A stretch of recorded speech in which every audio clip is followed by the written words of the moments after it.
I now call this remote meeting of the House Climate and Energy Finance and Policy Committee to order. Good morning, everyone. We're going to begin by taking the roll. Chair Long. Present. I believe Vice Chair Acom is excused. Minority Leader Swedzinski. Here. Representative Bierman. Present. Representative Bowe. Present. Representative Christensen. Present.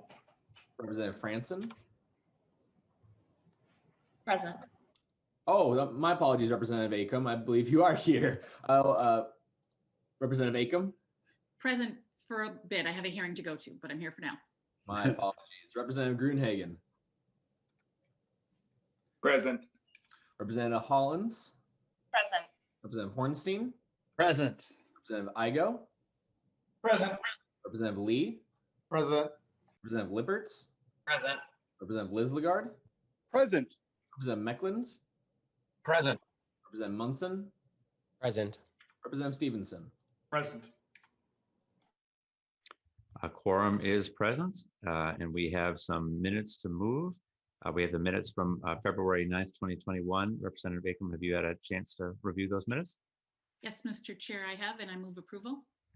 Any discussion to the minutes from February 9th? Representative Swedzinski, is it to the minutes or another topic? Just right afterward would be great. Thank you. Okay. Seeing no discussion to the minutes, all those in favor say aye.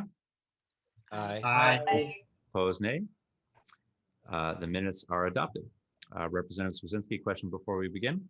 Yeah, thank you, Mr. Chair. Just a general question. So this is kind of the second or third hearing that we've had where we're hearing bills that have not yet been introduced, just kind of going over language.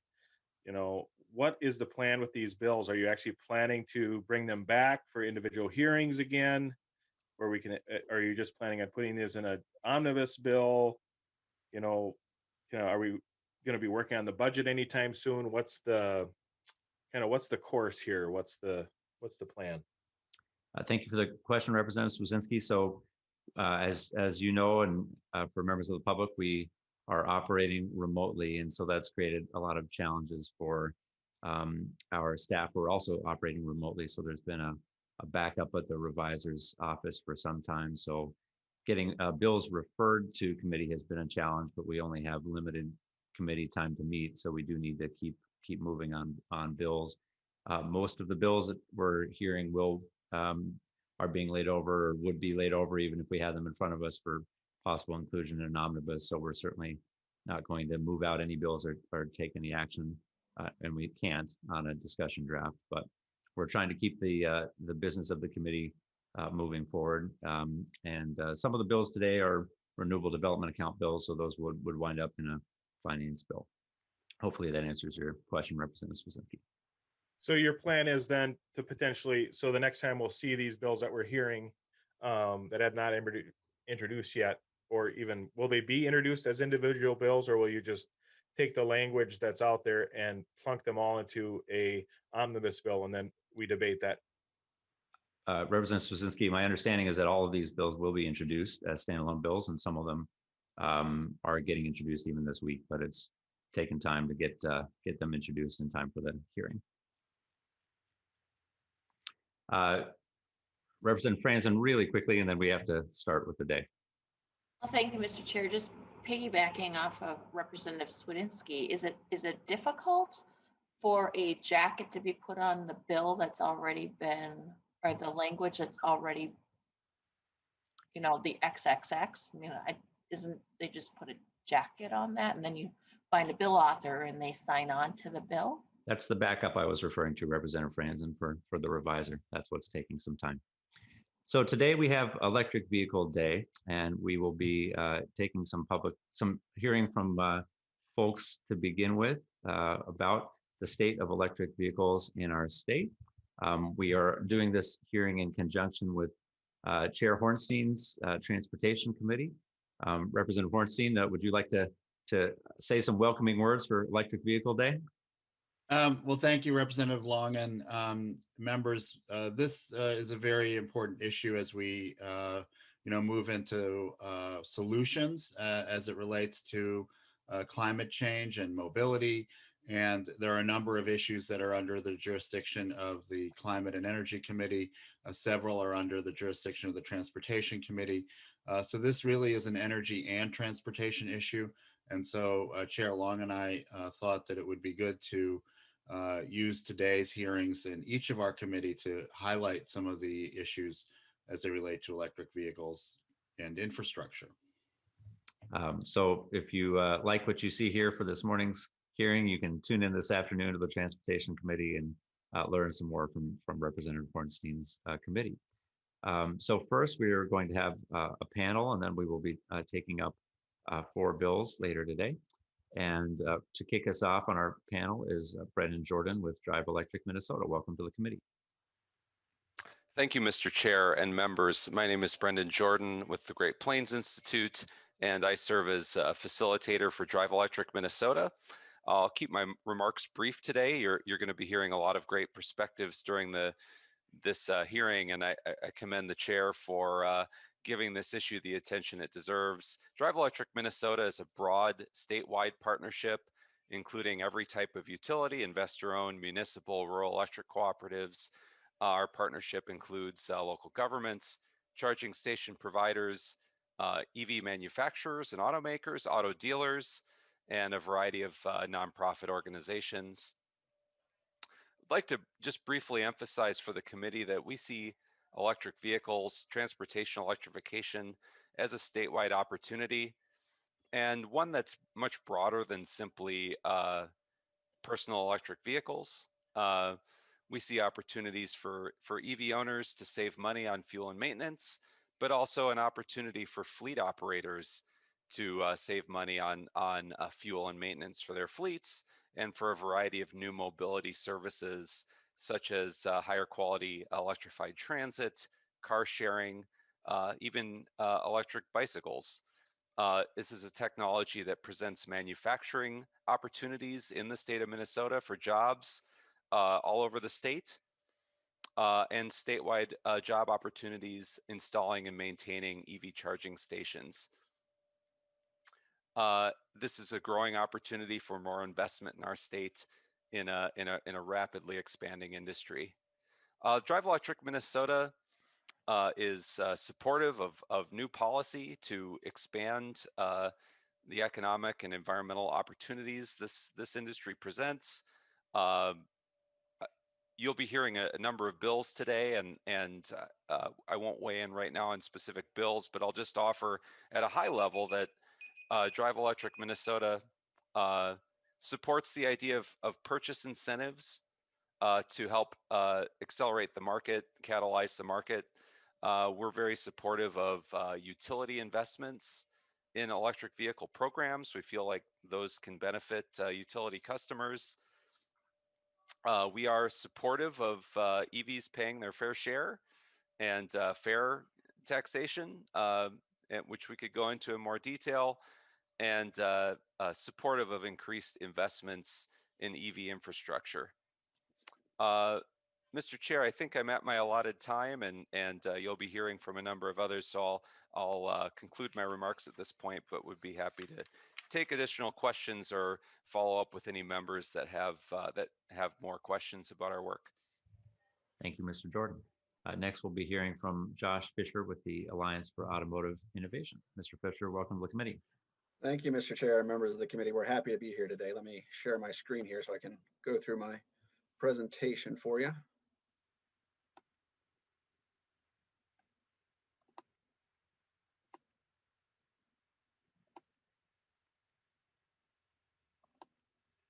Okay, we all set there? We sure are. All right, great. So again, I'm Josh Fisher with the Alliance for Automotive Innovation. We represent vehicle manufacturers, and the manufacturers we represent produce about 99% of all the light duty cars and trucks sold in the US. But we also represent several technology companies and automotive suppliers that are involved in the AV and EV space. So we like to say that we represent the entire automotive value chain. So I think it's helpful to understand the EV market. We first need to understand the overall vehicle market and where EVs fit into that space. So here, I think this chart really helps show you where the market is in terms of the impact that COVID has had on the industry, and just the sales trends overall, you can see that January sales of 2021 are the highest they've been since the pandemic started in the US. But the next challenge is going to be addressing the microchip shortage that has popped up, and we could possibly see it as fewer than 250,000 units through the first quarter of 2021. So that's going to be a challenge. Next slide here is overall ZEV sales throughout the US here. You can see that the upward trend and popularity of, I'm sorry, I skipped a couple here. There we go. The sales of zero emission vehicles accounted for about 2.9% of total vehicle sales in January 2021, and that's up a little bit from the previous year.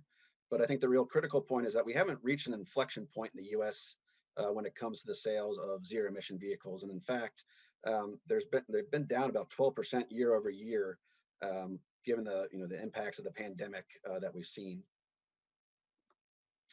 And so what's really driving the market right now, the upward trend and the popularity of light trucks has been pretty steady since 2013. You can see the blue line here on the graph. And that's really been driven by the decline of gas prices by that yellow line you see on the chart there. So as fuel prices drop, popularity of trucks and SUVs really shot up. And in Minnesota, trucks and SUVs account for about 80% of the new vehicle market. So a bit about the industry's commitment to EVs. Our members are all in on electric vehicles. Right now, there are over 40 electric vehicle models in the market. And collectively, our members have committed to spend about $250 billion by 2023 on electrification. So I think it's safe to say the future of the industry is electrified. And this is just a graph representing the coming EV models. So you can see by about 2025, we expect over 130 new EV models in the market. And so now let's take a look at Minnesota's EV market. I want to start by just giving you a map of the US. And you can see which states have the highest EV sales, particularly those states on the West Coast, Washington, Oregon, California, and then you have Colorado. Those are the best EV markets in the US right now. And the common denominator among those markets is that all those states have robust consumer incentives and infrastructure funding. That is really, those are the two best policies that any state can adopt right now to help grow the EV market.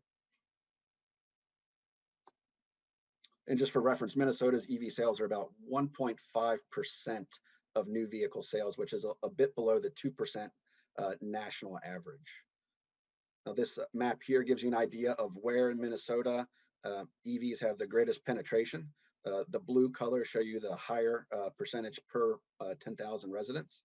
So probably not much of a surprise that in the urban Twin Cities area that you have a higher concentration of EV purchasers.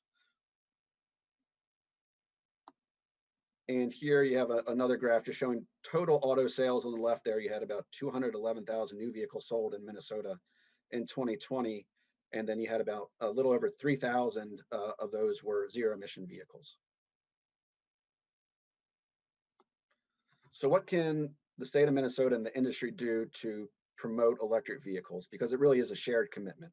Our members can make the vehicles, but we need to partner with states and the federal government to develop the policies that are really going to help incentivize consumers to make the switch to electric vehicles and give them the confidence that they need that they'll be able to charge those vehicles. So you see here, it's really about cost, infrastructure, and customers.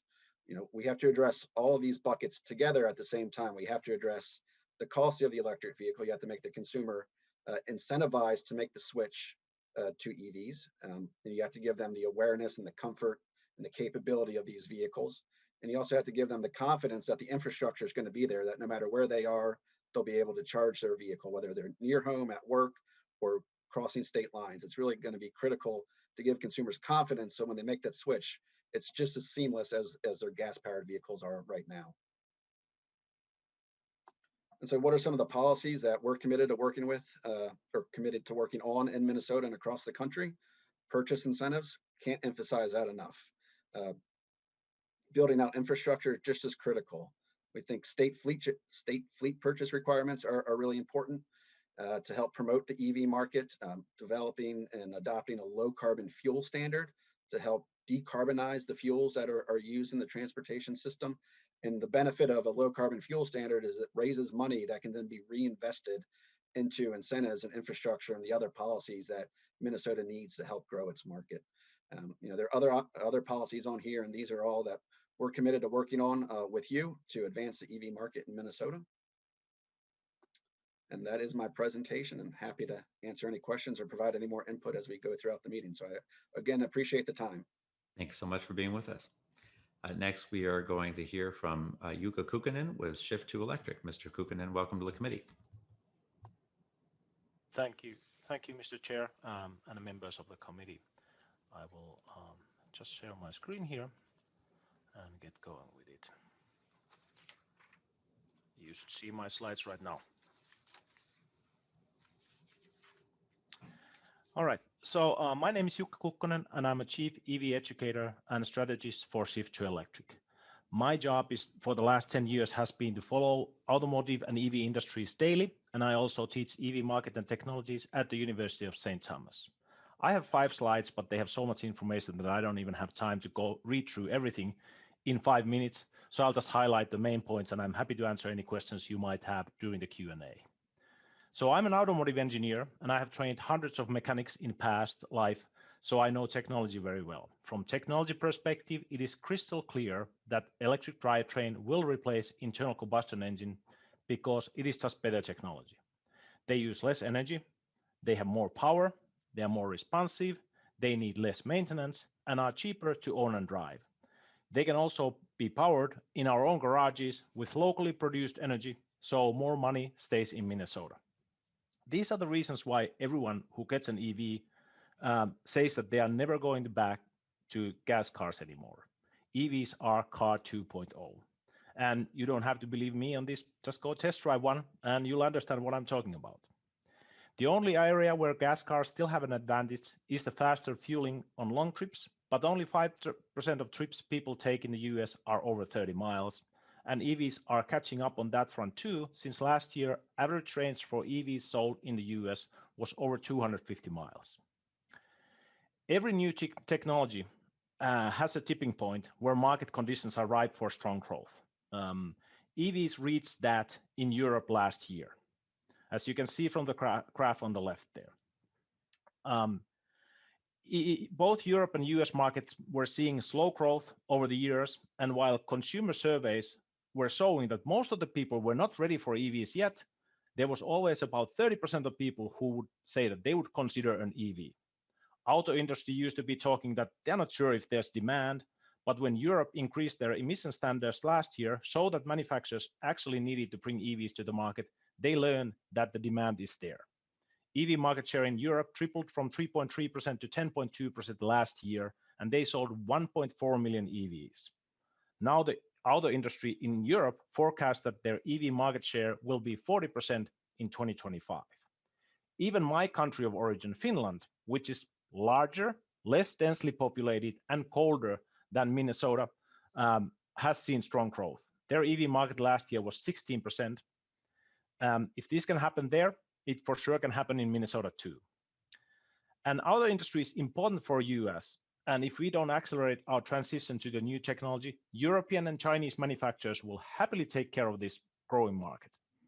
I would like to make sure that US companies don't become carnage because they could not transition to the new tech in timely manner. And the best help with that, we can develop robust home market for them. Traditional auto manufacturers are waking up to this, and here are some big announcements that they have made in the last 2 months. GM has set a goal to stop selling gas engine vehicles in 2035, so that gives us a clear goal post too. Volvo is expecting that this will happen in 2030, and that can very well be the case since last year, 40% of their sales in Europe was EVs already. Here's a link where you can find information about EV models presently available in the US and Midwest. Just be aware that not all of these models are actually available in Minnesota dealers, since auto manufacturers have not provided enough units to the market. There are over 600 light-duty vehicle makes some models available in the US, and we have currently only about a dozen EV models available here in Minnesota. So if you compare this to the Europe, they have over 100 EV models available there, and that's why they are seeing a rapid growth. And here are EV models we are expecting to arrive to US market this year. As you can see, most of them are crossovers, SUVs, and pickup trucks that sell well in Minnesota too, but right now we have no knowledge which of these will be available at Minnesota dealers. So overall, it is clear that EVs will replace internal combustion engines, whether oil companies like it or not. This is inevitable, so I would encourage everyone here to figure out how we can make this happen in Minnesota. And those of you who are worried that the pace of change will hurt local industries, I can assure you that no matter how hard we would work for this, to accelerate this, it will be gradual evolution and not a revolution. We have now over 5 million internal combustion engine vehicles in Minnesota. Even if we would somehow get enough models to the market so EVs could have 10% market share next year, and the market share would increase by 10% every year from there on, it would still take 30 years for us to replace the whole fleet. So industries have plenty of time to adjust. Thank you. Thank you, Mr. Kukkonen. Next, we are going to hear from Dean Taylor with Plug-in America. Mr. Taylor, welcome to the committee.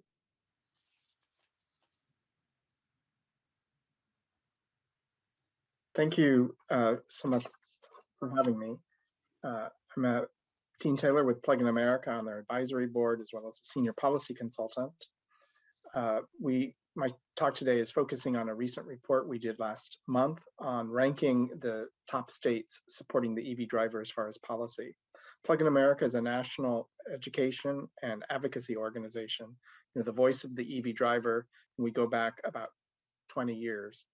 In December in Minnesota, we sponsored, together with Drive Electric Minnesota, Xcel Energy, and Sustainable Growth Council, 6 webinars, about 10 hours long. We had over 600 people. We hope to do it again this next December. If you're interested in a deep dive, I really appreciate several of the members of this committee attended and spoke.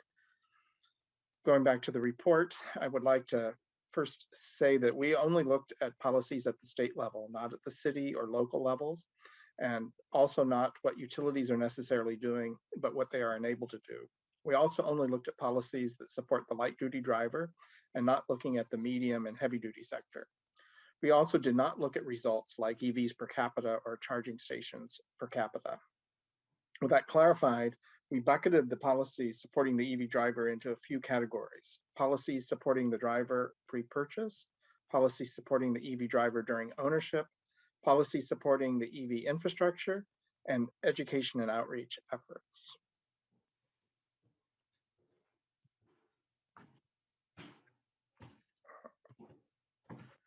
As you can see from this slide, we only looked at the top 25 states. Minnesota came out number 19. There's only 2 states in the Great Plains, so regionally you're doing well, and there are 5 states in the Mountain West with the rest of them on the coast. You can see the full report by going to our website in the policy section. There are many ways for Minnesota to reach the top 10 or even the top 5 states. On this slide, I've highlighted 4 areas that could easily boost you into the top 10. One is EV purchase incentive. The other is the clean fuels policy, the enhancing authority of the Public Utilities Commission with legislation, and programs to train dealers and sell EVs. There's plenty of other things that you could do to easily get into the top 5 states as well. There's, for example, there are actions, not just legislative, but actions by agencies that also could boost you into the top 5. I understand that all of these 4 policies that I've highlighted are possibilities for you to pass this year, and we hope you do. We hope when we come back and we do this report next year that Minnesota is made it into the top 10. In addition, I don't have really time to go through all of the different categories here. There's probably a couple dozen, because within each category, there's different levels that you can attain. And some of the policies here are also very low cost. I'd also maybe point out the fair EV fee. Right now you're doing really well. $75 is reasonable, maybe a little bit high, but anything to make that higher, you would end up going backwards, on this ranking system. I'd also like to point out that we have worked together with 4 other organizations to do a model policy toolkit. This goes into much more detail. There are literally hundreds of policies here in this one. We did it with 3 other organizations, and we look at not just what legislators can do, but also what transit agencies, governor's offices, state agencies, utility regulators, businesses, and cities.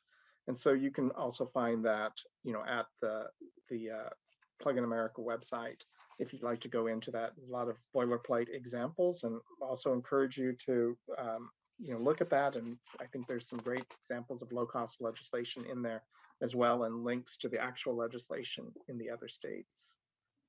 Thank you. Thank you so much, Mr. Taylor. And our final presenter will be Wayne Kugel with Zeus Electric. Welcome to the committee. Well, thank you very much. And let me quick share my screen. Let me know when you can see my screen. Looks great. All right, super. Well, thank you, Representative Long and Representative Hornstein. Really appreciate the time. And we are Zeus Electric Chassis. I'm the CEO of Zeus Electric Chassis, and I'm accompanied by Bob Grinstead, our CTO and founder, and we have other team members on the call as well. We're currently based in Lindstrom, Minnesota, and we'll be moving to White Bear, Minnesota. We'll be moving to White Bear, Minnesota here at April 1st in a larger development facility. We build severe duty e-mobility work trucks. And the way we define that is when you look into the market space today, as I believe Josh has talked through, was wonderful. Every supplier you can imagine is coming out with a new model of some sort in EV space, kind of in 2 big categories, passenger and commercial. And many of those are unique things, a step van, a delivery truck, a semi truck, a pickup truck. We're entirely different. We are an actual platform. So we're a configurable severe duty, and we call it EHD, electric, hydraulic, and digital communication, where it's on one platform. And it's a platform that's extensible into all kinds of different vocations. And that's the market space we're after. I won't go much into the market space because it was just covered, but from our point of view, there really are those 2 big momentum points. There is the policy momentum point and there's the economic momentum point. Technology in and of itself, we see between 2024 and 2026, that owner and operating crossover point, we will see that inflection. It will be coming because it will be lower cost to operate an electric vehicle than it will combustion. So that momentum is coming. For our specific market, there's about 300,000 vehicles from medium duty all the way up to the heavy duty, just below tractor trailers.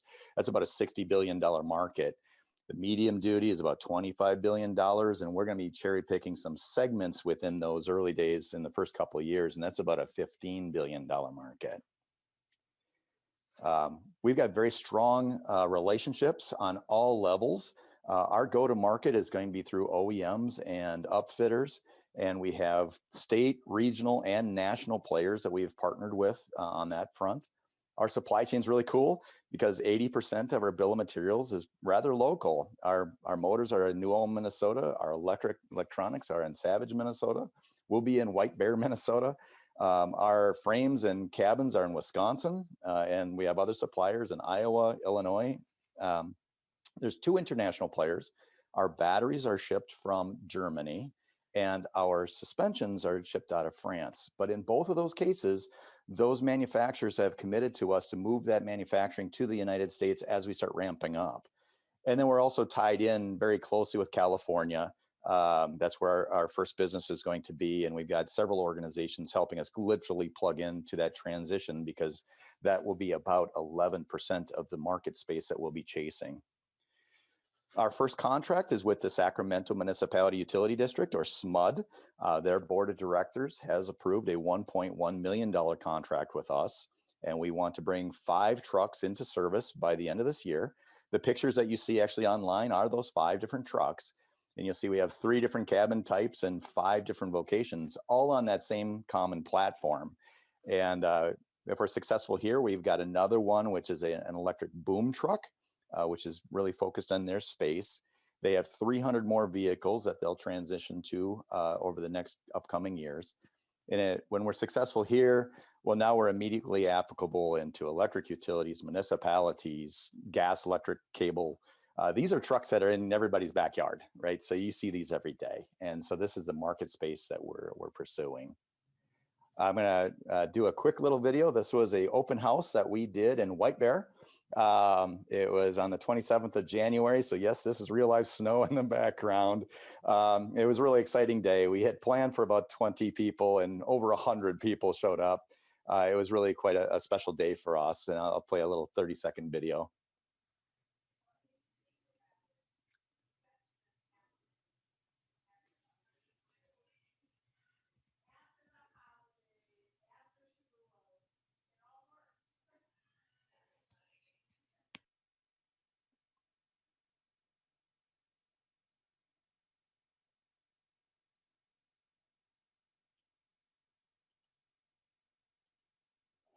So that wraps it up. Thank you so much. We're on LinkedIn and Zeus Electric Chassis, and we're also on the web, but we're open for questions after this.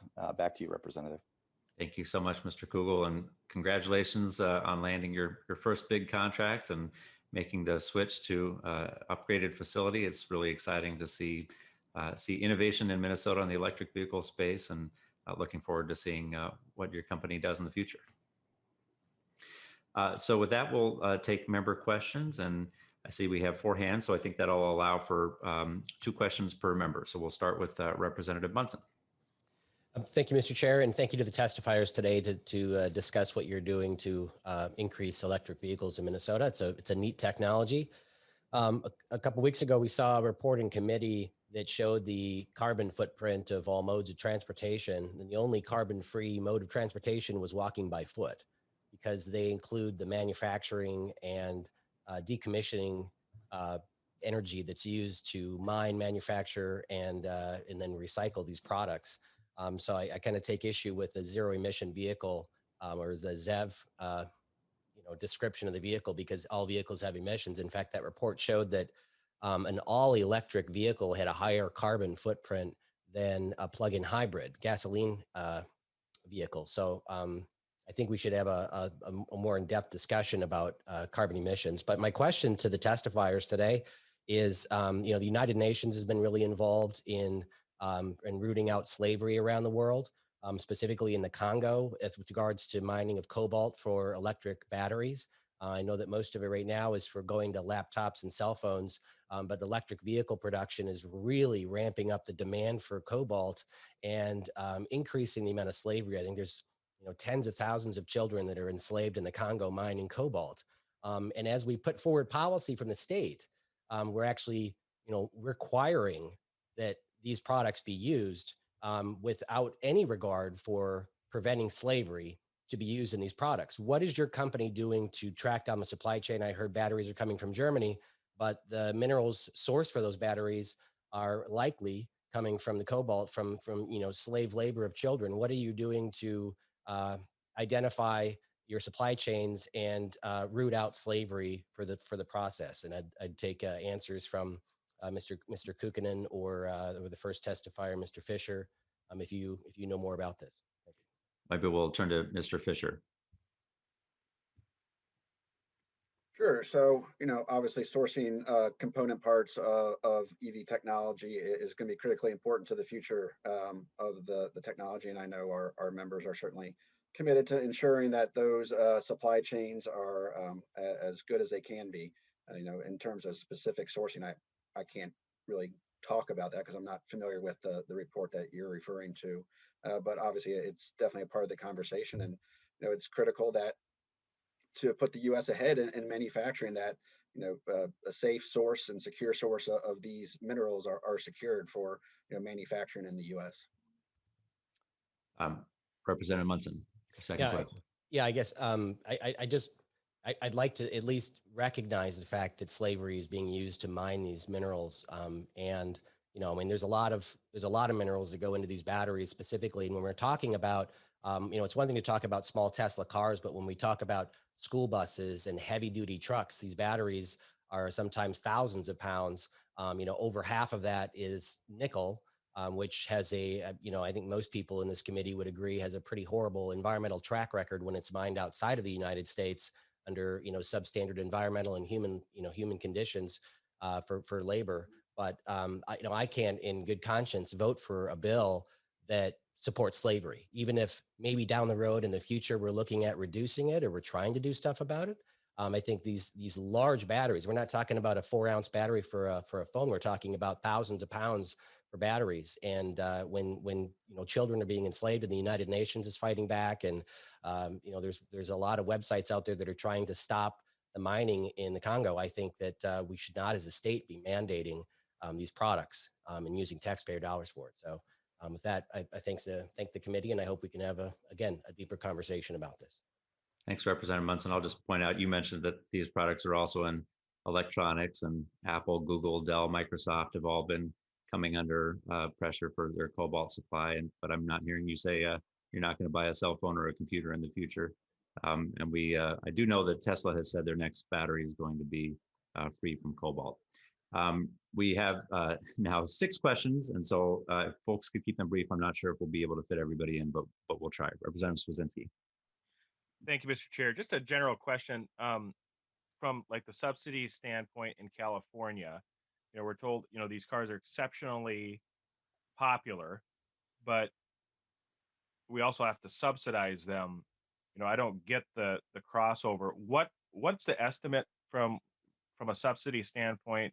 Will we be at, like, from a cost perspective in 2035, if this is actually, like, how much will this cost into the future? What's the estimates from the subsidy standpoint? And then also from a charge station standpoint, from a build out, currently people just go to a gas station to fill up their gasoline in their current cars, but then the government's going to have to build all these electric charge stations. Are there businesses that are looking to just build the charge stations, or are they going to rely on subsidies as well to kind of build that infrastructure, just from a foundational standpoint? And then I have a follow-up. Who would like to take that? Mr. Kukkonen. I will start by that, Representative Chair. First of all, about the charging, 85% of the EV charging happens at home. So that is the most common place because it's most affordable and also easiest way to power your driving. So that's definitely one big thing there. So need for public charging is much less than what we would think about in the beginning. So that's definitely one thing to take into account here. A follow-up, Representative Swedzinski. Yes, and then just a general question to kind of the truck manufacturer, the Zeus. Very interesting stuff. So are you going to be selling the vehicle as a whole, or will it only be a frame? So, like, I think of like General Motors selling a frame to like Winnebago, and then they build a motor home on top of it. Like, is that the business plan, or are you going to be selling completed vehicles? Mr. Kugel. Yeah. Oh, that's absolutely a great question. But I'll also put a quick answer on the first question from the subsidy point of view. If you look at our cost curves as a manufacturer right now, we see within reasonable quantities of sales, our cost curves come down about 50%. So those early subsidies help quite a bit with those initial quantities, but then they come off, and at which time we would no longer expect any kind of subsidy. Going into the second one, our business model, we actually have the entire platform, the lower platform plus the various cabins, and we partner directly with OEMs and upfitters. An example here in St. Paul, we have Truck Utilities. They actually do the upfitting of the OEM bodies of any kind of vocational body on our platform. Thank you, Mr. Kugel. We're going to have to move on, Representative Swedzinski, just for time's sake. Representative Ornstein. Thank you, Mr. Chair, and thank you to the presenters. I found this very helpful and compelling. And, I think from, the consensus seemed to be that we really have to look at 3 different buckets, if you will, of policy: consumer choice, infrastructure, incentives. And I think that, Mr. Fisher had mentioned that the more successful states, had a strong combination of the three of those. And I guess maybe this would be for him, even though I think Minnesota scored in the middle of the pack, according to Mr. Taylor's rubric on consumer choice. I'm wondering if, how we can get his number 5 up to maybe 8, 9, or 10. It seems to me that, that is a very important piece of it. We have to get people into the showrooms and knowing that they have choices and options. What are your thoughts about how we can improve our score on that one? Mr. Fisher. Sure, I think you hit it on the head there, Representative Hornstein, and it's right now, and this kind of goes back to the original question about incentives to consumers. There will be a time where electric vehicles are cost comparable and frankly maybe cheaper in the long run to own and service. But until that point, you do need supportive policies in the marketplace to ease consumers through that transition. And so the best things you can really do is right now to get those vehicles, electric vehicles, as comparable to cost and ease of use as gas-powered vehicles. That's really the key there. It's not complicated, right? And over time, as more consumers make the transition and costs come down, it'll just be natural, occurrence in the market where EVs become more prevalent. But it's easier to think of it as a bridge right now. The transition period, it's not going to be 20 years. I'm thinking more in terms of incentives and infrastructure, a handful of years to really get us to that inflection point where consumers are comfortable. They can trust that their electric vehicle is going to perform just as well, just as long, and just as easily as their gas-powered vehicle performs right now. Thank you, Mr. Chair. Thank you, Representative Hornstein. Representative Gruenhagen. Oh, thank you, Mr. Chair. Yeah, thanks to the presenters. It's interesting to learn more about this. But I do have a question. My concern is, it was shared by one of the testifiers, I can't remember which one, that the average driving is 30 miles, okay, in Minnesota, I believe. Well, that may be true in the metro area primarily, but when you start looking outstate, you see a lot of vehicles that travel a lot more than 30 miles. For instance, if you were a state representative up in Roseau, Minnesota, I think it's more than 250 miles to the capital. So you're going to have to stop and charge up on the way. So how long does it take to recharge one of these batteries again? Right now we're filling up with gas, but how long does it take to recharge if you drive more than 250 miles? Think if you take a vacation up to Canada, okay? You're going to be driving more than 250 miles one direction. So how long does it take to recharge these batteries? And what do you, so that's my first question. Mr. Kukkonen. Okay, so I think that's an excellent question. Thank you, Representative, for that. So first of all, if you have a long distance drive and you're a little unsure about the range of the cars that are available and if they fit your need, the easiest way is always to go with the plug-in hybrid option. Not go to full electric, but choose a plug-in hybrid, which after the first EV miles, then you have gas engine there in hybrid mode, so you can drive to North Dakota any day you want. No problem with that. So that's the easy answer to that. Then for the long distance trips with full electric cars, I give you an example. We drove to Grand Marais. We live in Twin Cities. We drove to Grand Marais last summer with our EV, had a vacation there. And so we drove from here to Duluth, plugged our car in the fast charger there, went to find something to eat. After we came back from eating a pizza, the car was already waiting for us ready there. So it was about 35 minutes that it took for it to charge. So it usually takes longer for me to fuel myself than my car to fuel itself in a long trips like this. Representative Gruenhagen, if you don't mind, if we could, if you're willing to limit Just it to one more quick question. If you're willing to limit it to one question, One then more. we'll be able to get our last two Yep. in. Would that be all right? Okay. Quick question is, we just saw in Texas that the windmills froze up, and they did have battery backups in many cases, but because of the cold weather, which was much warmer than what we had here, the efficiency dropped by 60% in the battery.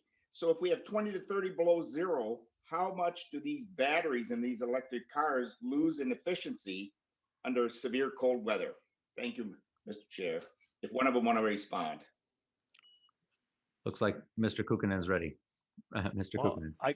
I will not be talking anything about Texas and windmills because that's a totally different topic.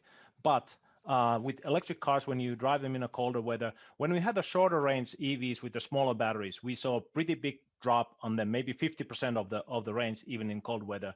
Now, when you have a bigger batteries, smaller percentage of that battery is actually needed for the heating of the car interior, and we have more energy efficient heat pump heating systems. So we are now talking about 30 in max, in a worst case scenario, 40% drop in a range in a winter time. As long as you're aware of it, that's fine. And if that doesn't work for you, as I said, plug-in hybrids are an option. You don't necessarily have to go with the full electric. So I apologize, Representative Lippert and Representative Iko. We ran out of time, but if we have time at the end, we'll come back to your two questions. Thank you very much for our presenters. So now we are going to be hearing 4 bills, and first will be Representative Stephenson's bill. Representative Stephenson, would you care to present your bill? Thank you, Mr. Chair and members of the committee. I'm pleased to talk to you today about my bill related to electric vehicles. Before I get into that, I do just want to let Representative Gruenhagen know that I drive an electric vehicle, and when the weather was 10 below in recent days, I was able to comfortably drive from my home up in Coon Rapids all the way down here to the Capitol, and with ample range to spare and return. So I appreciate his concern, but they are hardy vehicles that perform very well in the cold. I was before this committee last week to talk about the clean energy transition. I had a bill related to that. This week we're talking about a different revolution in a different sector, the transportation sector. And as you've heard this morning, electric vehicles are cleaner, cheaper to own and operate, and I might add, a whole lot of fun to drive. And anyone who hasn't driven an EV should take the opportunity to find a friend who has one and take it for a spin, or go out to it. Even better, go out to their dealer and take a test drive. Every Minnesotan who wants to purchase an EV should have the opportunity to purchase an EV, but for a variety of reasons that have been discussed today, EVs are still out of reach for many of us. And this bill attempts to change that. And I'll quickly spin through its provisions, but before I do that, I just want to take a talk for a minute about how this bill came together. The birth of this bill came in a conversation that I had with Amber Backus of the Auto Dealers Association shortly after the governor rolled out the Clean Cars Initiative. Amber and I don't agree on the proposed Clean Cars regulation. I think the governor is showing phenomenal leadership, and the regulations will be very beneficial to everyday Minnesotans. Amber and her organization, well, they aren't so sure. But we agreed that instead of focusing on that disagreement, we should focus on the places where we do agree, the places where we can work together. And that's what Minnesotans want us to do. And I'm really grateful to Amber and the dealers for their constructive approach on this bill. So in the interest of time, let me just quickly spin through the bill, and then I do have a couple testifiers. I'm also happy to take questions. The bill strengthens existing law to require our state government-owned fleet of vehicles be EVs whenever possible. Second, it requires our auto dealers in the state to get up-to-date training on the fundamentals of EVs. Third, it creates a grant program to help dealers defray the costs that they will incur in transitioning to selling electric vehicles. Fourth, it creates a rebate program to help consumers defray the upfront costs of purchasing new or used EVs. And fifth, and finally, it reforms our state's utility regulations to empower our utilities to help them expedite the electrification of our transportation sector. So it's a big bill. It's got a lot of great stuff in it to help all Minnesotans getting access to the benefits of electric transportation. Excited to have it before the committee. Urge your support, and happy to now turn it over to my testifiers. Thank you, Representative Stephenson. Would you like to introduce your first testifier? Yes, my first testifier is Amber Backus of the Auto Dealers. Ms. Backus, welcome to the committee. Great, thank you. It's a pleasure to be here today, Mr. Chairman. As Representative Stephenson said, I'm Amber Backus, the Vice President of Public Affairs with the Minnesota Automobile Dealers Association. We represent 350 franchise new car dealers across the state that employ over 20,000 Minnesotans. Our members have been selling increasing numbers of EVs over the past 10 years, but they still represent around 1.5% of annual vehicles sold. And as you heard, more EV options are coming online, but there are still significant barriers to consumer adoption, the most prominent being the price differential between EVs and their comparable gas-powered vehicle. That difference is between $10,000 and $15,000. And with the upfront purchase price being the #1 factor that influences a consumer's decision about what vehicle to buy, and the higher price, the factor that would most likely deter an interested EV customer from purchasing one, Section 6 of this bill offers a major incentive to overcome the price disparity, and that's consumer rebates. Incentives are what's driving EV adoption in the US. This is borne out by numerous studies and the experience of other states. Most notably, Georgia had a $5,000 EV tax credit on the books, but it was repealed in 2015, causing their EV sales to plummet by 90% from over 2,000 sold in over 10,000 sold in 2014 to less than 2,000 in 2015. In fact, when I was before this committee last year testifying on a previous version of this bill, I shared numbers that showed the 4 states with ZEV supply mandates but no incentives had EV sales in 2018 that were comparable to Minnesota's. Since then, 3 of those 4 states have adopted generous incentive programs, which they desperately need if they expect to close the large gap between what they will be mandated to supply in 2025 versus what they are able to sell. Encouraging sales of new EVs will also help spur a used EV market, making cleaner options available to consumers at lower income levels. A 2018 study from University of California, Davis reveals that states that offer EV incentives on new EVs saw at least a 4.5% increase of used EVs in the marketplace. Incentives are what Minnesota needs to drive demand, and our dealers won't be encouraged to order additional EVs if the ones they already have on their lots are taking over 9 months to sell. Besides low consumer demand, another barrier to finding more EVs in the marketplace are the significant investments some dealers are required to make by their manufacturer to become authorized to sell them. This includes the installation of charging stations, special equipment and tools, and certification of mechanics that can cost anywhere from $35,000 to as much as $200,000, depending on the automaker's requirements. A dealer will only make this investment if, 1, they have the resources, and 2, they believe they can sell enough EVs to recoup the costs. Many dealers lack the capital to make this investment, especially with the uncertain return as the EV market is developing. The grant program established in Section 7 of the bill is a critical tool in overcoming this barrier and will help dealers purchase the infrastructure required to become EV ready. We also want to make sure dealer staff have the tools they need to educate their customers about EVs. The focus of training by the manufacturers often only supports service centers with technical knowledge on maintenance and repairs, leaving sales staff unprepared to discuss and answer typical customer questions about EVs, which often revolve around charging, a topic outside the expertise of the dealership. Having brand neutral, Minnesota-specific curriculum about EVs that at least one dealer staff are required to take, as outlined in Section 4 of the bill, will go a long way to help educate consumers, improve the customer experience, and help new EV owners navigate questions about charging at home and in public. So we're very grateful again to Representative Stephenson for bringing this bill forward and for the time the committee is dedicating to this issue. Its approach of prioritizing EVs in the state fleet and providing incentives is the most meaningful way to get EVs on the road and realize reduced greenhouse gas emissions. As you heard from the earlier presenters and see in the letters of support, this bill provides a solution for promoting EV adoption that is embraced by a wide group of disparate interests who usually don't align on policy proposals. I'm not sure if the last time the Union of Concerned Scientists supported a bill promoted by MADA. But rather than adopting rules, the model for advancing EV policy should be bringing together all stakeholders to rally around a Minnesota-based solution, as this legislation does. So thank you for your time, and I'd be happy to answer any questions. Thank you, Ms. Bacchus. Representative Stephenson, would you like to introduce your next testifier? Yes, Mr. Chair, and if I could just briefly say, I talked a lot about how I really appreciated the constructive opportunity or dialogue that Amber and I have had. I'm also want to take a moment just to say how lucky we are in Minnesota to have a forward-looking collaborative utility like Xcel Energy. We've talked before about their tremendous leadership in the utility space, being the first utility in the country going to 100% clean energy. But they're also leaders in the transportation space and have really forward-looking, phenomenal proposals at the Public Utilities Commission right now. And so I'm thrilled to be working with them on this bill too. And so I'd like to introduce the next testifier, Holly Hinman from Xcel Energy. Ms. Hinman, welcome to the committee. Thank you, Mr. Chair, and good morning to the members of the committee.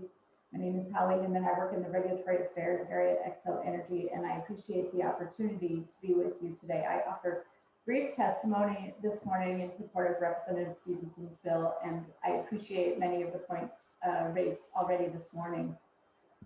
We're very grateful for Representative Stephenson's work on this bill. We believe this bill will help encourage utility programs to come forward and help Xcel Energy in particular grow the portfolio of programs that serve our customers with electric vehicles. We currently file a transportation electrification plan with our regulators. This process enables utilities to propose modest or bold customer programs, and stakeholders are encouraged to participate in the public process that shapes the outcome of these programs. Section 5 of Representative Stephenson's bill enhances this process by providing a statutory structure for regulators to lean on as they evaluate utility programs that are proposed through these plans. This bill codifies a practical and efficient framework for reviewing the utility plans that deliver benefits to both customers and communities. This bill promotes electric vehicle adoption and deployment of EV charging infrastructure in a manner that elevates the findings of our regulators into law, including support for programs that produce these specific benefits: efficient use of the grid, reduced air pollution, job growth, customer education, consumer choice, and importantly, transparent outcomes.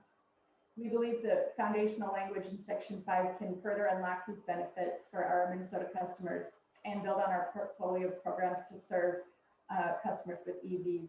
Thank you for your time. Thank you so much, Ms. Hinman. Next, we will turn to member questions to the bill. Representative Swedzinski.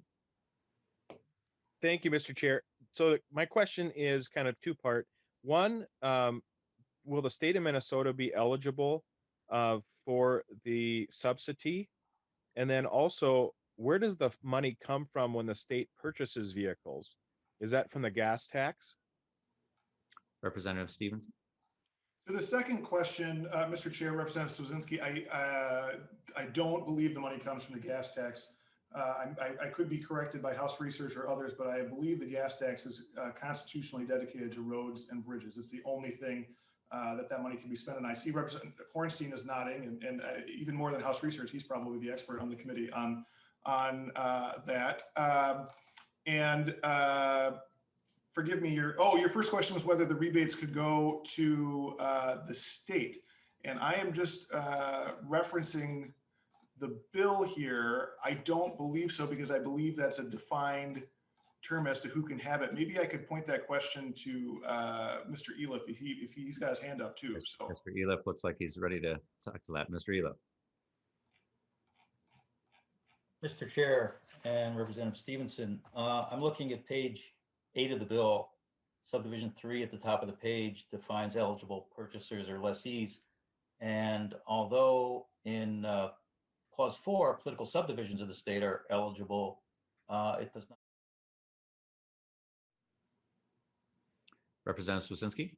So counties and cities will be eligible for the subsidy, but if we're also mandating in the bill that the governments will purchase these vehicles and they cost $10,000 to $15,000 more, what is the fiscal note in the future? How would that react, and how would the Department of Transportation I forget what department actually purchases vehicles for the state, and how would that get hefted also on the backs of taxpayers? Representative Stephenson. Mr. Chair, Representative Swedzinski, first of all, I think it's the Department of Administration that mostly does purchasing of fleet vehicles. And it's important to note that it's not, the bill doesn't create a flat requirement that all vehicles be EVs. It strengthens the criteria, which already exists in law, that prioritizes EVs, but does so in a way that makes sure that it's cost effective for taxpayers. As we've heard some testimony here today, electric vehicles are much, much cheaper to own and operate. They require substantially less in terms of maintenance and fuel costs. The state of Minnesota, of course, is in a much better position to absorb the upfront cost differential and save money on the back end than maybe the average consumer. I can tell you from personal experience, again, I've owned an electric vehicle myself for 18 months now, and I haven't had any maintenance on it. I bought a used EV. It had 50,000 miles on it, or it has 50,000 miles on it now, and I have had no maintenance expenses whatsoever, and my fuel costs are much, much, much lower. Representative Swazinski, did you have a follow-up?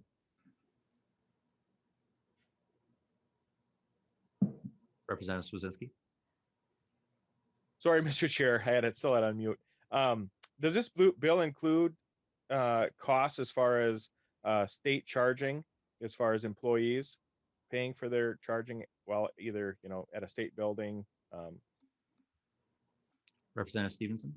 Mr. Chair, Representative Swazinski, in fact, it does. The first provision it's the first section of the bill. It's actually pretty narrow. It reflects only to the state capital campus, but we have some charging infrastructure on campus here. It was a suggestion last year. I can't remember if it was your amendment or someone else from your side who offered that as an amendment. I thought it was a good idea. I do recall that then Representative Fabian had a standalone bill that I was happy to co-author last year, and so I included it in this year's bill.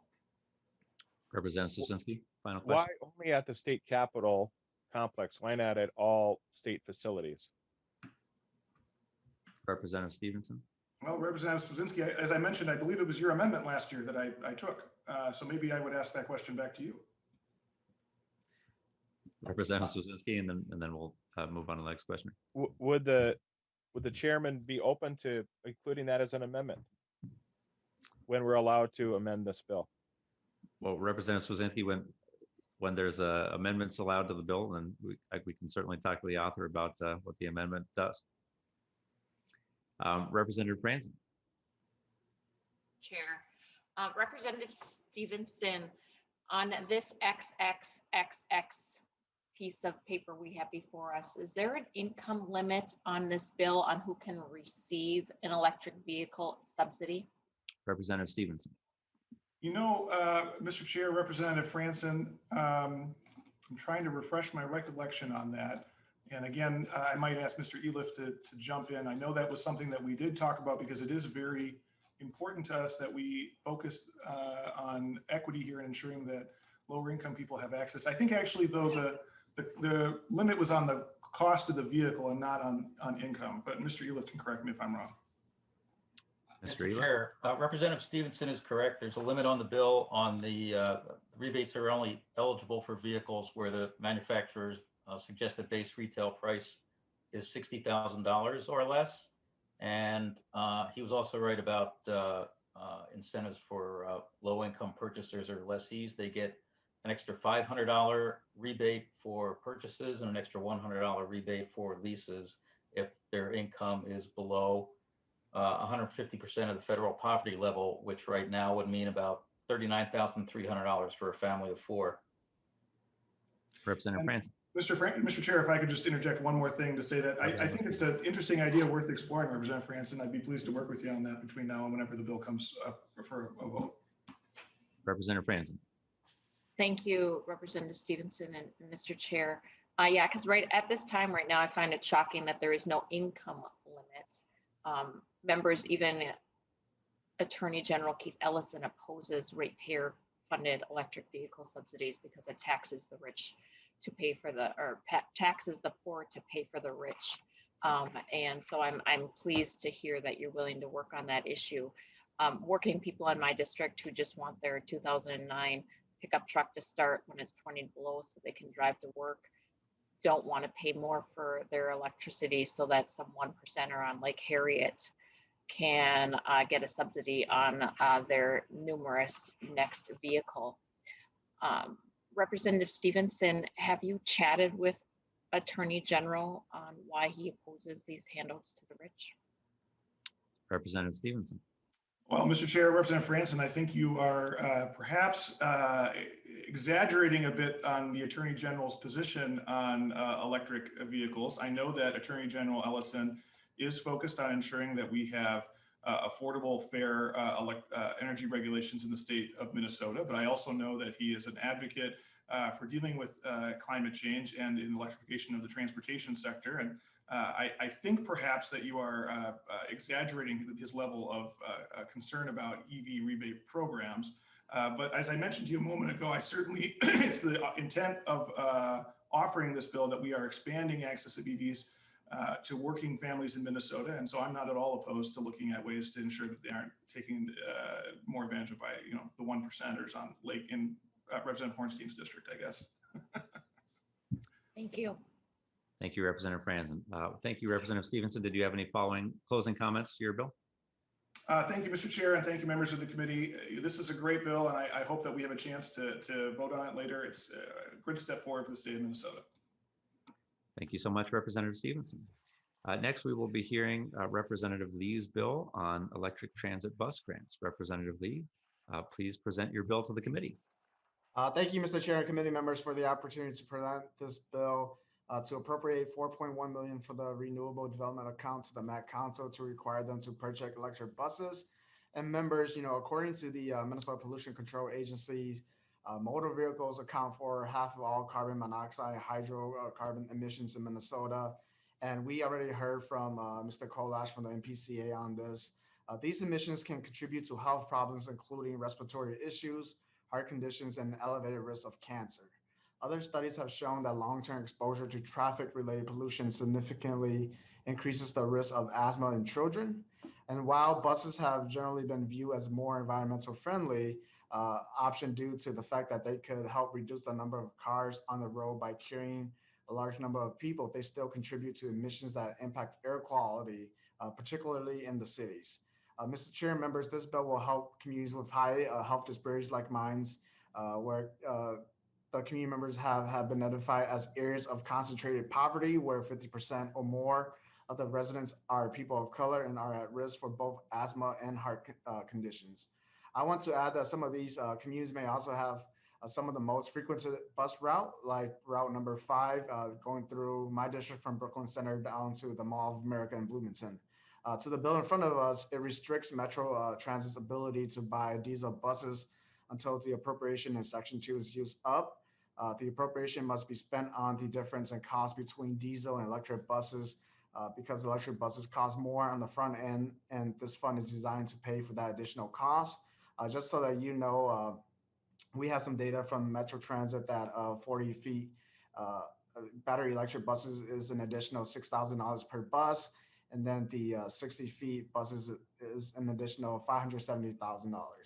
Mr. Chair, this is a smart investment because of the positive health impact that it will have for the communities who are dependent on transit, and clean electric buses will reduce air pollutants and lessens the health burden for these communities throughout the metropolitan region. Thank you so much, Representative Lee. And I believe you have one testifier to your bill. Would you care to introduce your testifier? It'd be great if you can, Mr. Chair. I'd be happy to. I believe it is Ms. Anjali Baines with Fresh Energy. Wonderful. Thank you. Can you hear me? Yes. Welcome to the committee, Ms. Baines. Thank you for having me. Good morning, Mr. Chair and members. My name is Anjali Baines, and I'm speaking today on behalf of Fresh Energy. We appreciate the opportunity to share our perspective on Representative Lee's bill to support electric transit bus purchases for Met Council out of existing funds set aside in the Renewable Development Account. Fresh Energy supports and commends the efforts of the Metropolitan Council and Metro Transit to electrify their bus fleet. We also recognize the need to support this transition with funding to remove the upfront cost barrier for this newer, cleaner technology that will provide both customers and operators benefits in the long run. There are a few reasons why electric transit buses make sense. First, while our transportation future is electric, we will not achieve our climate and equity goals by only electrifying our personal vehicles. Electric transit buses provide the benefits of zero-emission transportation to those who rely on public transportation to move around and who cannot or choose not to own or use a personal car. Electric transit buses also benefit the health of bus drivers who experience prolonged exposure to diesel exhaust and other vehicle fumes while operating their routes. Second, planning for electric transit buses is easier than many other types of vehicles.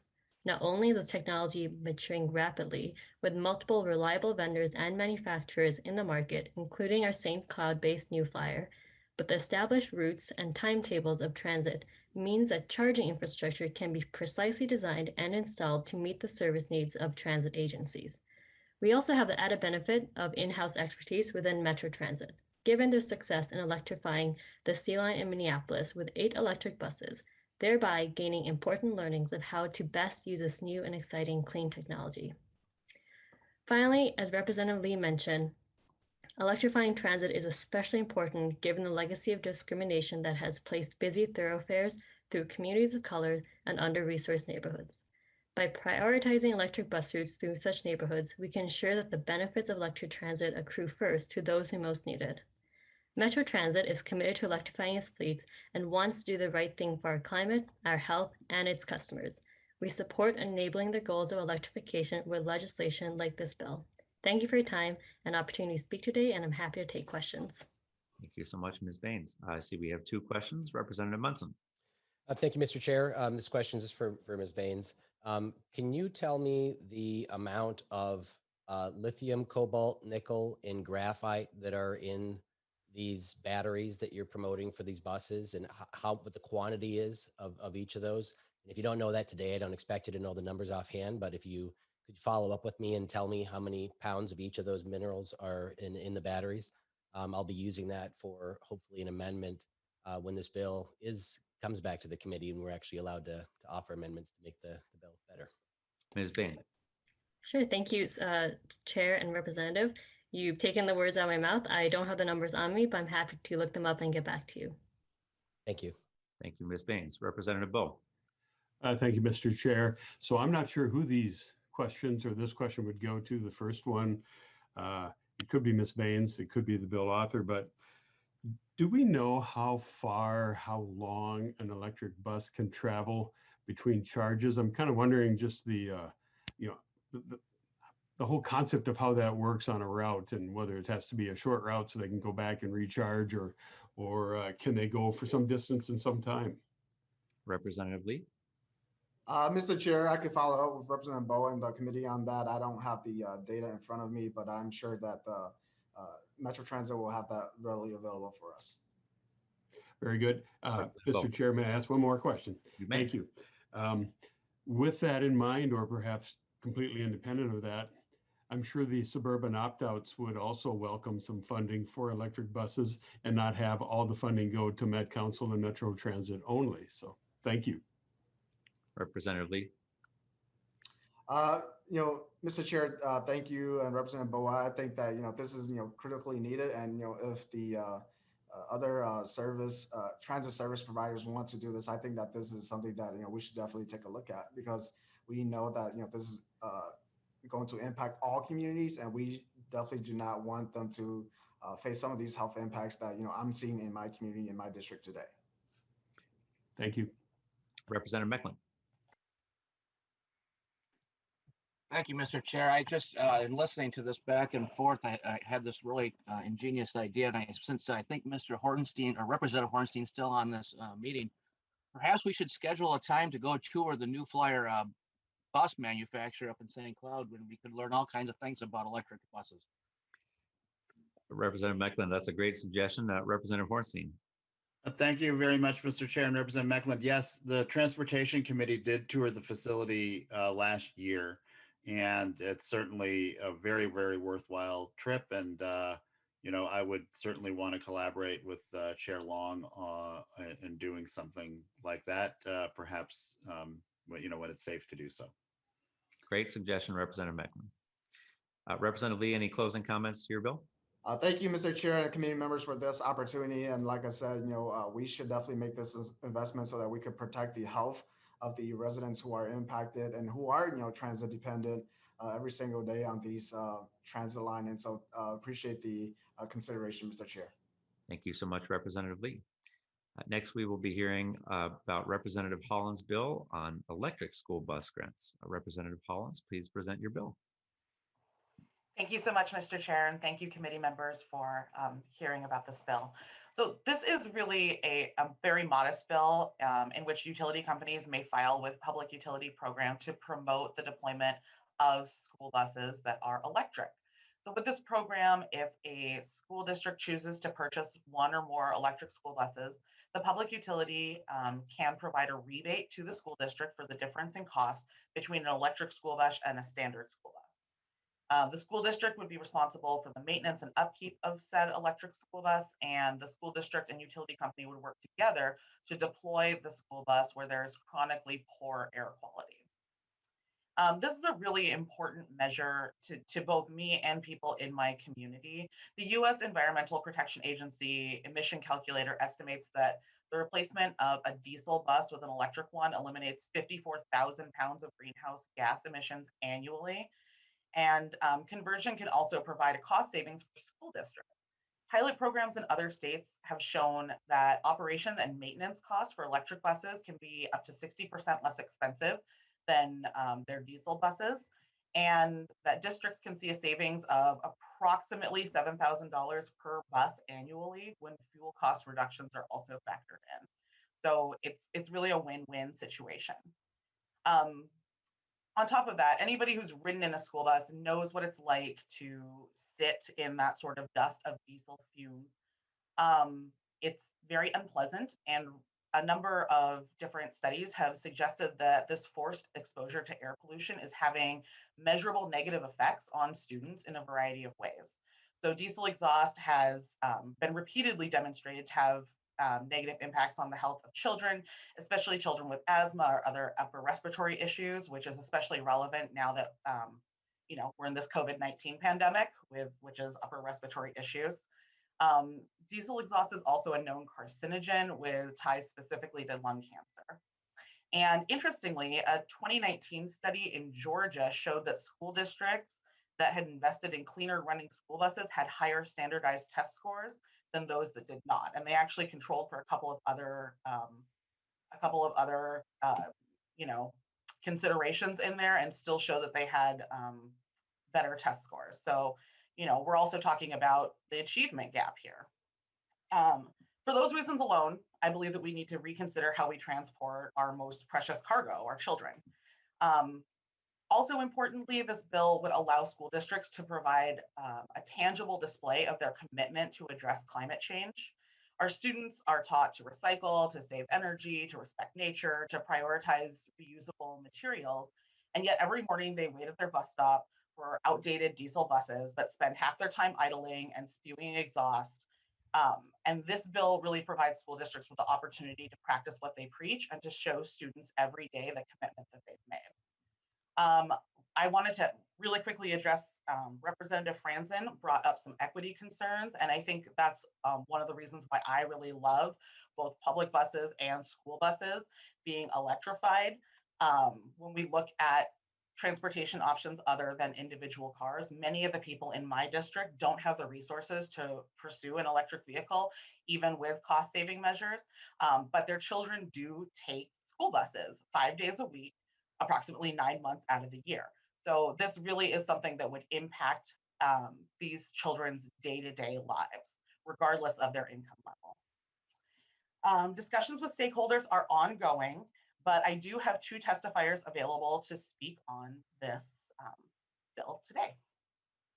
Thank you, Representative Hollins. I believe first we will hear from Ms. Holly Hinman. Thank you and good morning. Once again, my name is Holly Hinman. I worked in the regulatory affairs area, as I mentioned previously, and appreciate the opportunity to be with you to speak in support of Representative Hollins' bill. We appreciate Representative Hollins' work on this bill, and we definitely share the excitement for the potential to bring forward programs that encourage the use of electric school buses. And additionally, the potential for generating learnings related to effective programs in this space. Similar to Representative Stephenson's bill that we discussed earlier, we see potential for this bill as a tool to encourage new utility programs and for providing a helpful framework for review by our regulators.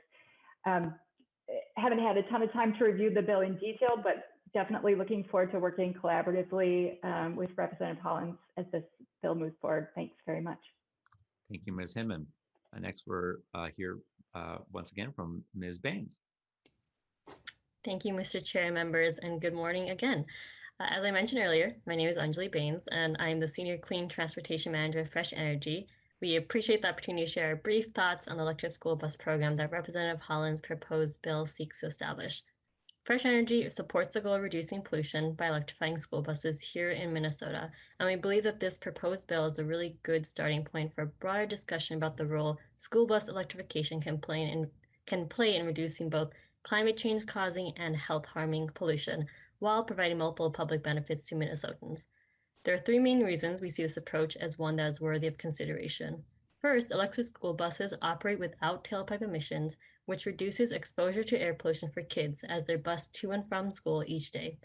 According to the US EPA, diesel exhaust is designated as carcinogenic to humans and contains significant levels of particulate matter. Because children's respiratory systems are still developing, they are generally more vulnerable to the negative health impacts of these pollutants than adults. Second, electric school bus programs have the potential to do double duty as on-grid storage.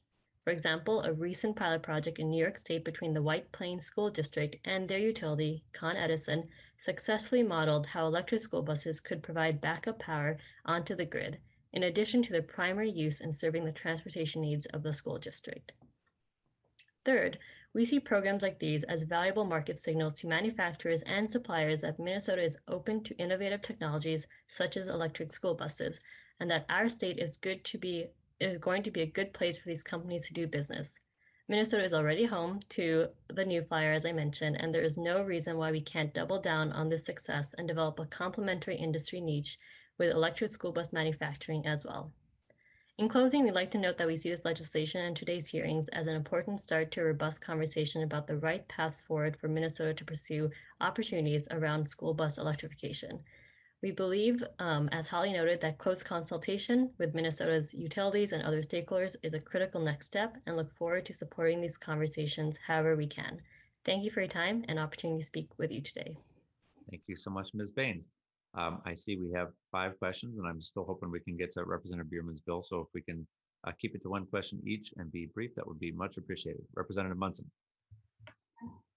Thank you, Mr. Chair and members of the committee. Representative Hollins, I know that this is just an informational hearing. We can't amend your bill or ask for changes to the bill, but you know, I know there's a lot of people talking about the impact of people of color of this bill, of many of the energy bills. And I think that some of the things we're teaching our kids about slavery today is ignorant of the mining that's going on for these batteries. And so I would ask ask your opinion of whether or not you'd be supportive of an amendment when this does come back to actually ban slavery from being used in the supply chain of this battery. I know that battery technology is advancing, and they're looking at, you know, increasing the supply of nickel in the batteries to reduce or eliminate cobalt altogether. Would you be interested in working together on an amendment so that we can actually prohibit slavery, specifically child slavery, from being used to manufacture the batteries from these buses? Representative Hollins. I'm certainly interested in having that conversation with you, Representative Munson. I think we all agree that child slavery is not something that we are in favor of. I think we can universally say that. I don't know how much that comes into play in particular in this setting, but I'm happy to continue conversations with you. Absolutely. Okay, I just Representative Munson. Thank you, Mr. Chair. And these minerals are in limited supply, and school buses, while it's appropriate to try to electrify as many vehicles as possible, school buses are not used as many miles as city buses. They sit dormant, which is one of the reasons why they make a great place for storing energy to use on the grid, because we don't use them all day long. Diesel buses, with the diesel exhaust fluid put into the engines to reduce the particulate matter going out into the atmosphere, has adverse effects because it causes so many errors because they don't work well when the bus is idle or take short trips. So a lot of school bus operators are actually going back to gasoline engines because the diesel exhaust fluid requirements are so restrictive on the engines. We need to do something to make our buses more clean, but I think we should work to make sure that these batteries are sourced appropriately and we're not using slavery. This is something we shouldn't be sticking our kids on 2,000 pounds of battery that's been mined in third world countries using slave labor. So thank you. Representative Swedzinski.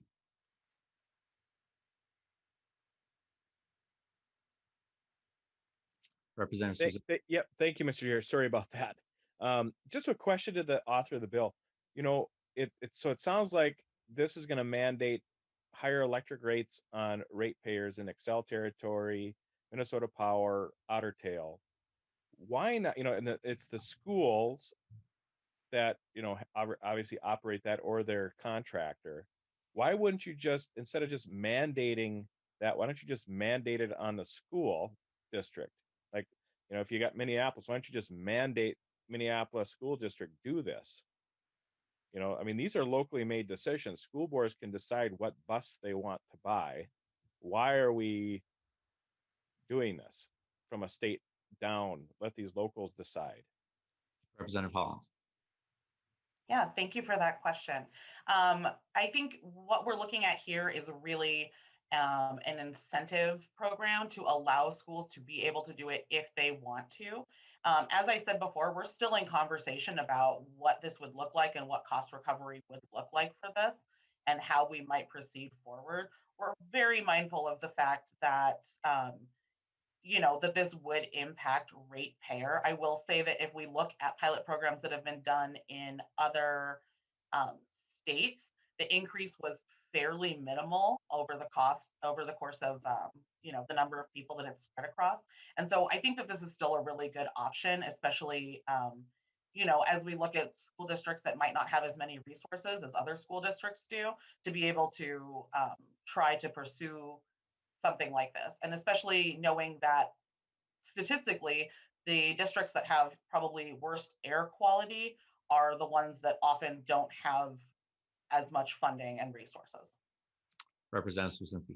Thank you, Mr. Chair. I mean, this is essentially just a tax on ratepayers. Why not just, I mean, a school district is already set up to tax. Why not just tax? I mean, you're just raising taxes here, it seems like, to do this. Sounds like you have an idea for potentially another bill, Representative Swasinski. No, Mr. Chair. Representative Franzen. Thank you, Mr. Chair, and Representative Hollins.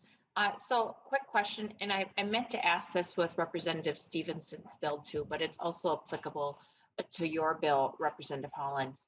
How do the electric vehicle subsidies work under this bill with the EV subsidies in the ECHO Act?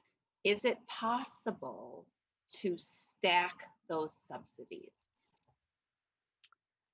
Representative Hollins, maybe you could phone a friend with Ms. Hinman.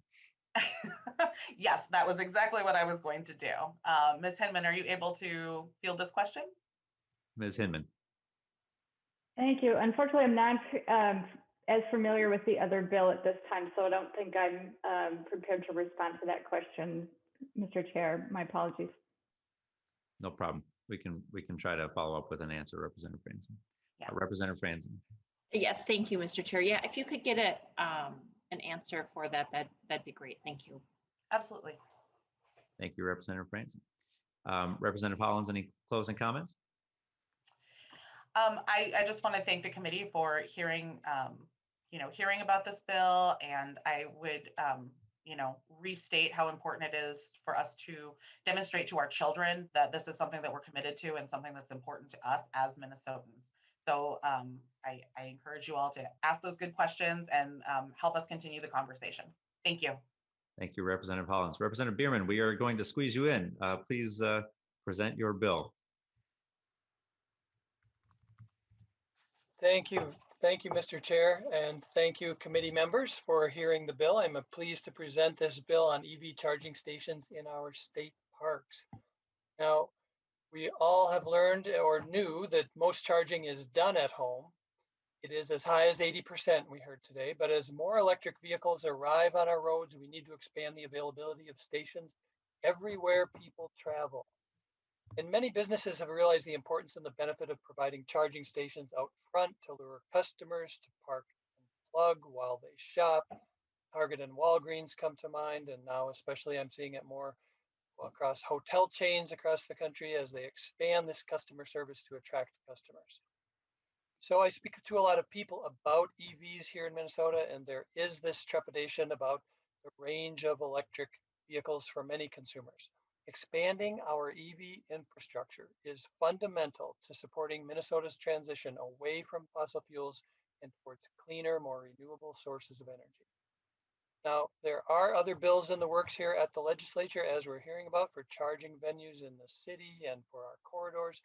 But this bill addresses a need for expansion to greater Minnesota beyond the transportation corridors to points of interest for many Minnesotans, our state parks. As you know, these are busy places. Our citizenry arrive at our parks to recharge their bodies and mind with clean air and some solitude. This infrastructure will contribute to that effort of cleaner air, less emission. Their cars will need to recharge too, and the distance will sometimes test their range. This destination charging, pay-as-you-go charge arrangement will also benefit the DNR. The DNR wants the traffic. The DNR will need the stations for their own fleets as they transition. So installing charging stations is a very practical step that serves both the public and our agency. So this bill will utilize some RDA funds as intended to promote the startup, expansion, and attraction of renewable energy.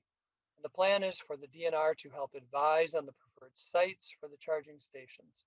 Presently, there are very few charging points in our state park system. This bill seeks to address this issue. So thank you, Mr. Chair, and I have some representatives from the DNR with us today for comments as well and to assist in answering any questions. Thank you so much. Deputy Director Leversedge, welcome to the committee, and if you could be brief as we're running out of time. Thank you, Mr. Chair and representatives. Yeah, I'm glad to be here to speak. First of all, my name is Phil Leversedge. I'm the Deputy Director for State Parks and Trails, and I'm glad to be here today to speak in support of Representative Bierman's bill. We worked with him 2 years ago on a draft of the bill, and we continue to be supportive.